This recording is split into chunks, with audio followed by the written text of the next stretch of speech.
Good evening to all. Judicial law classes में आपका स्वागत है।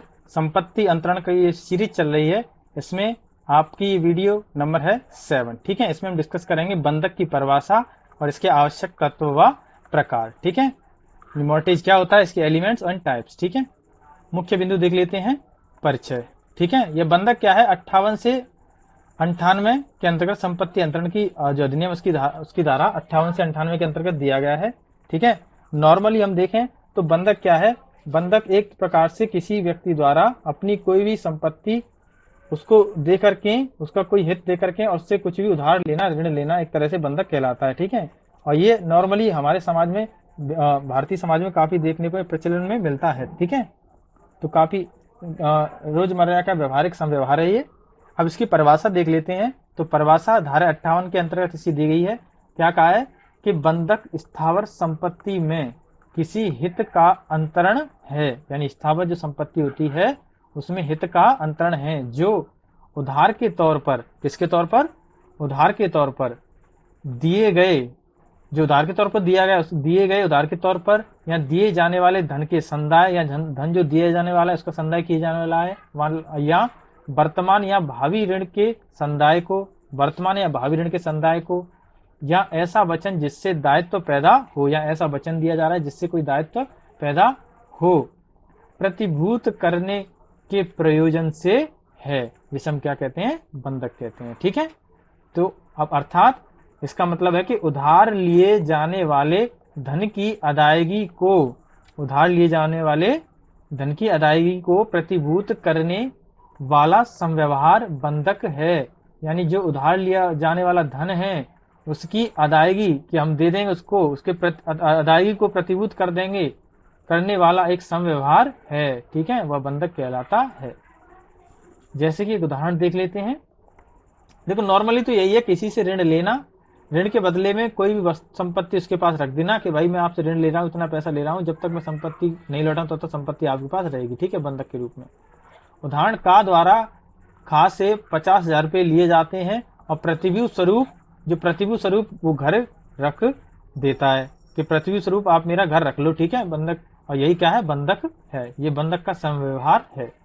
ठीक है, अब बंधक के आवश्यक तत्व देख लेते हैं। आवश्यक तत्व क्या है, पहला है बंधक के पक्षकार। ठीक है, यानी बंधक के पक्षकार होने चाहिए। एक तो बंधक कर्ता होना चाहिए, यानी जिसकी संपत्ति है उसको हम बंधक कर्ता कहते हैं, और दूसरा है बंधकदार होना चाहिए, जो संपत्ति अंतरित करता है, तो बंधक कर्ता होना चाहिए और बंधकदार होना चाहिए। जिसकी संपत्ति होती है उसको तो बंधक कर्ता कहते हैं।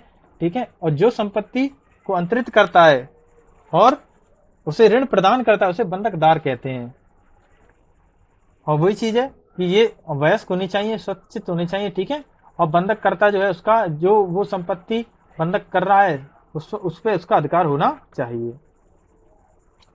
स्थावर संपत्ति होनी चाहिए। अगला आवश्यक तत्व है स्थावर संपत्ति होना चाहिए। बंधक के लिए आवश्यक है कि जो भी प्रतिभूति स्वरूप जो चीज रखी जा रही है संपत्ति, वो स्थावर संपत्ति हो। हित का अंतरण स्वामित्व का नहीं, यानी ये आवश्यक तत्व है कि इसमें हित का, संपत्ति किसी व्यक्ति की है उसमें केवल हित का अंतरण होता है। ये नहीं कि पूरे स्वामित्व का अंतरण कर दिया जाए कि आप पूरी भूमि आपकी हो गई, मेरा उस पर कोई अधिकार नहीं। केवल हित का सृजन होता है, इसमें स्वामित्व का सृजन नहीं होता है। अगला आवश्यक तत्व है प्रतिफल का होना। बंधक के लिए जरूरी है कि प्रतिफल हो। ठीक है, तो यहाँ पर प्रतिफल क्या है कि जो ऋण लिया जाता है, बंधकदार से जो ऋण लिया जाता है वही क्या कहलाता है, प्रतिफल कहलाता है। अगला पॉइंट है ऋण प्रतिभूत करने का उद्देश्य होना, यानी जो बंधक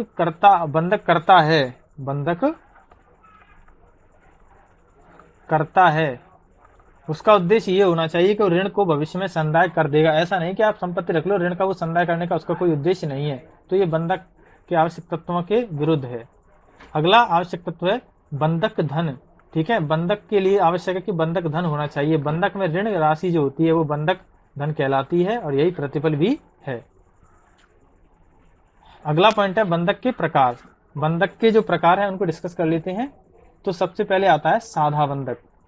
साधा बंधक क्या कहता है कि एक शर्त के साथ ये बंधक किया जाता है जिसमें संपत्ति पर कब्जा नहीं, सिर्फ ये कहा जाता है कि भाई सादा बंधक की शर्त ये रखी जाती है कि अगर भविष्य में मैं आपकी ऋण का संदाय ना करूं तो आप संपत्ति को बेच सकते हो, अपने स्वामित्व में ले सकते हो और अपना पैसा वसूल कर सकते हो। ये सादा बंधक कहलाता है। ठीक है, यानी बंधकदार द्वारा संपत्ति विक्रय भी की जा सकती है और बंधककर्ता दायित्वों को अपने ऊपर ले लेता है पूरी तरह। ठीक है, अपनी जिम्मेदारी अपने ऊपर ले लेता है पूरी तरह सादा बंधक के अंतर्गत।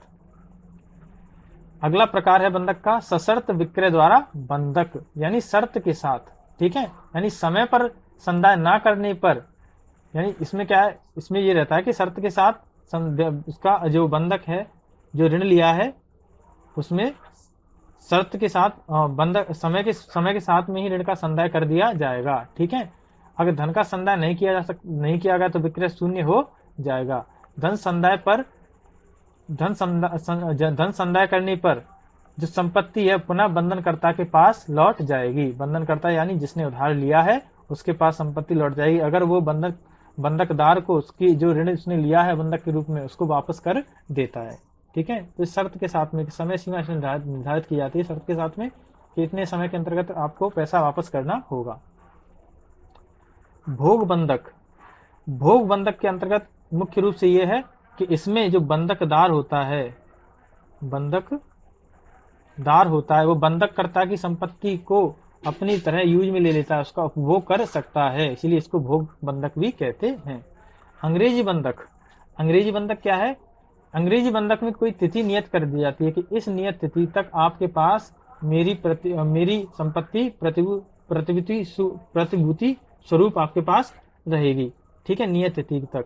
इस बीच में आप ना तो बंधककर्ता संपत्ति को ले सकता है और ना ही बंधकदार जो ले सकता है बंधककर्ता उसको दे नहीं सकता। ठीक है, संपत्ति एक नियत तिथि तारीख निर्धारित कर दी जाती है। ठीक है, कब्जा अत्यंतिक तौर पर बंधकदार का हो जाता है इसमें। ठीक है, अत्यंतिक तौर पर किसका हो जाता है? बंधकदार का। संदाय होने पर संपत्ति बंधककर्ता की हो जाती है, लेकिन समय पर अगर संदाय कर देता है तो संपत्ति बंधकदार की पुनः हो जाती है। इसमें एक सूत्र काम करता है कि एक बार बंधक सदैव बंधक। जब अंग्रेजी बंधक के अंतर्गत कोई भी बंधक एक बार हो जाता है तो वो नियत तिथि के लिए सदैव बंधक हो जाता है। अगला बंधक का प्रकार है साम्य बंधक। इसमें जो बंधककर्ता जो होता है वो बंधकदार के पास अपना कोई डॉक्यूमेंट या अपनी अभिलेख द्वारा कोई डॉक्यूमेंट रख देता है। ठीक है, जो डॉक्यूमेंट रखने के बाद उससे ऋण प्राप्त करता है और जब भी वो पैसे का संदाय कर देता है, ठीक है, तो अपने डॉक्यूमेंट्स से प्राप्त कर सकता है बंधकदार से। इसे साम्य बंधक का नाम दिया गया है। ठीक है, अगला है विलक्षण बंधक यानी कि जिसमें साम्य बंधक, अंग्रेजी बंधक, ठीक है, सादा बंधक, इन सब बंधक जो बंधक डिस्कस किए ऊपर, इनके सबके उपरांत एक अलग तरह की प्रवृत्ति देखने को मिलती है। ठीक है, यानी कब्जे का परिधान किए बिना भोग बंधक बन जाता है। ठीक है, विक्रय शर्त के साथ भोग बंधक बन जाता है। ठीक है, विक्रय शर्त के साथ जो बंधक किया गया है वो विक्रय शर्त के साथ किया गया है। ठीक है, तब वो भोग बंधक बन जाता है। यानी अन्य बंधकों से जो भिन्न समव्यवहार होते हैं, इन सभी बंधकों से जो समव्यवहार भिन्न होते हैं वो सभी विलक्षण बंधक के अंतर्गत आते हैं। ठीक है, तो ये थे आज की वीडियो। चैनल को सब्सक्राइब जरूर करें, वीडियो को शेयर करें। Thank you.